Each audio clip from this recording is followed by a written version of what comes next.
চলছে, যা এখনো পর্যন্ত বর্তমান।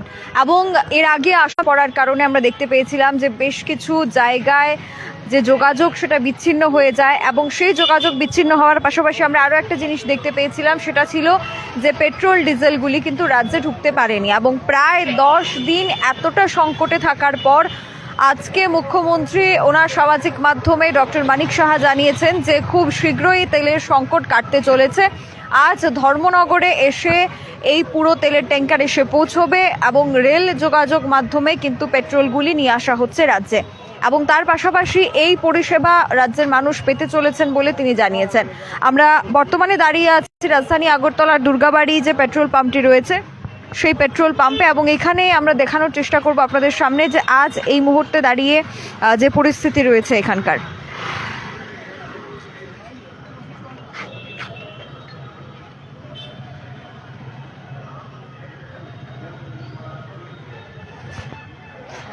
আমরা এই মুহূর্তে দুর্গাবাড়ি যে পেট্রোল পাম্পটি রয়েছে সেখান থেকে আমরা সরাসরি আপনাদের সামনে দেখানোর চেষ্টা করছি যে রাজধানী আগরতলাতে বর্তমান কি পরিস্থিতি রয়েছে। এবং এখানে যদি আমরা আপনাদেরকে দেখাই তাহলে আজকে মুখ্যমন্ত্রী জানিয়েছিলেন যে পুরো বিষয়টা স্বাভাবিক হতে আরও বেশ কিছুটা সময় লাগবে।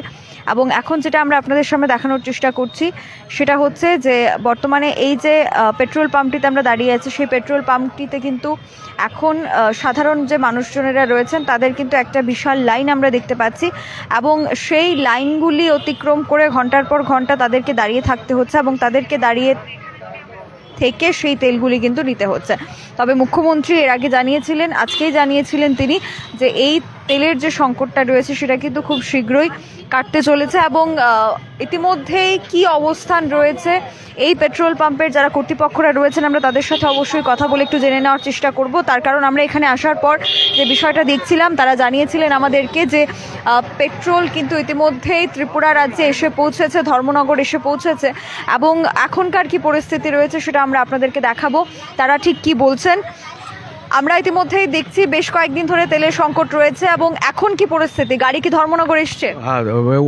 গাড়ি না, গাড়ি তো আসছেই, আবার রেল ওয়াগন আসছে, সাফিসিয়েন্ট ওয়ার্ড আসছে। এইটা আনলোড গাড়িগুলো লোডই হবে যেগুলি হচ্ছে আগরতলাতে ঢুকবে। কালকে সাফিসিয়েন্ট গাড়ি আসবে, অনেক কোনো প্রবলেম নয়। ওই তো এখন আপাতত গাড়ি আসা অপেক্ষায় অনেকটা ক্রাইসিস চলছে আর কি। আজ কতটুকু আপনাদের কাছে পেট্রোল ডিজেল রয়েছে? এখন বর্তমানে এখন পেট্রোল আছে 6000-এর মতো, 8000 আসতেছে। ওতে রাত্রে তো না কাল মর্নিংয়ে ঢুকবে এই আর কি। আবার কালকে আবার আসবে, বারোকল দিতে পারে, সাফিসিয়েন্ট তেলে বারোকল আসতে পারে। কোন তেলের কোনো ক্রাইস নেই, এই বর্তমানে একটু পৌঁছা অপেক্ষা একটু ক্রাইটা চলছে আর কি। অর্থাৎ আগামীকাল কতটার দিকে স্বাভাবিক হতে পারে মনে করছেন? আমার মনে হয় 4টার দিকে স্বাভাবিক হয়ে যাব, কারণ গাড়িগুলো তো মুভমেন্ট করতেই হতো, সকাল 8টা-9টার দিকে মুভমেন্ট করবে, এগুলো ঢুকতে ঢুকতে 4টা 4:30 বাজবে। অর্থাৎ আগামীকালকের পর মানুষ একটু শ্বাস ফেলতে সাফিসিয়েন্ট তেল পাবে, আমরাও বিক্রি করতে হলে চিন্তা করতে হবে, মানে এরকম তেল আসবে এই আর কি।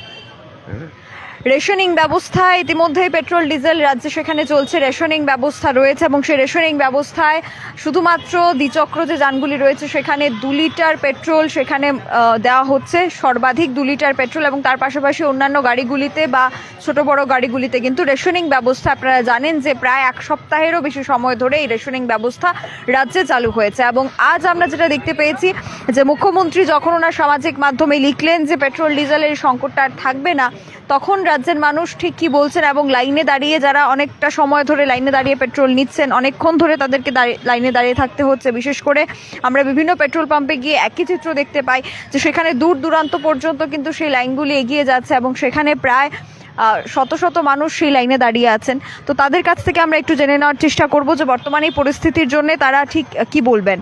কতক্ষণ লাইনে দাঁড়াতে হলো? এই 20 মিনিট। আমরা দেখছি মুখ্যমন্ত্রী বলেছেন যে তেলের সংকটটা দূর হয়ে যাবে আগামীকাল, কি আশা রাখছেন? আশা করি হবে, আশা করা তো যায়, বাকিটা দেখা যাবে।